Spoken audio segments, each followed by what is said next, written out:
Hey, some big crowds are expected at the Oregon coast this Labor Day weekend.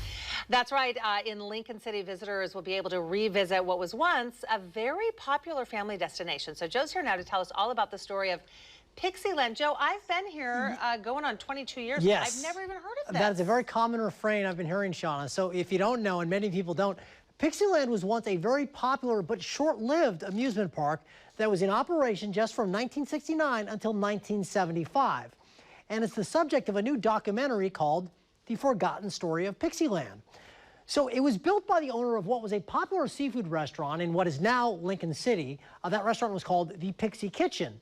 And it's estimated that the construction of Pixieland, their amusement park near that restaurant, cost as much as $2 million. So adjusted for inflation, that would be about $15 million in 2022. Pixieland had an Old West town, lots of amusement rides. There was even a train that kind of circled around the park. In fact, it had the very first log flume ride on the West Coast, even before the famous one at Knott's Berry Farm in California. Now, in its short lifespan, Pixieland was a major attraction that brought thousands of visitors to the central coast of Oregon. Here's the president of the local Kiwanis Club explaining what Pixieland meant to that area. When Pixieland opened, it was a huge deal. There wasn't a lot of entertainment options, and Pixieland was a really big entertainment option at the time. So it was a huge deal. When the park opened, it was dedicated by Governor Tom McCall. So it was kind of something to behold in Oregon and in the Northwest.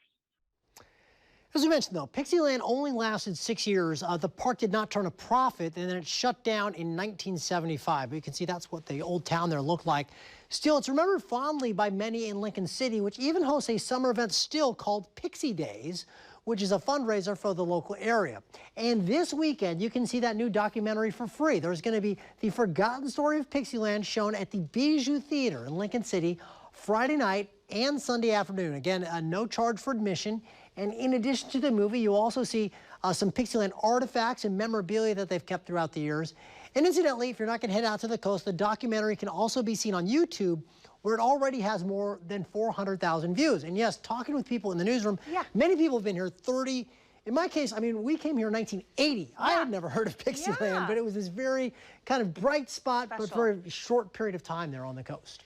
You know, these documentary filmmakers, I think, are treasures because they remind us of things or teach us about things we never even knew existed, and now we all know. Yes, and you'll get to hear from one of the people that helped put that together. It's interesting. There's people that actually worked at Disneyland that they brought in to work on this. It was a big project, so for a brief period, a very shining star there on the coast. Cool. That is so neat. Yeah. Thank you, Joe. Yeah.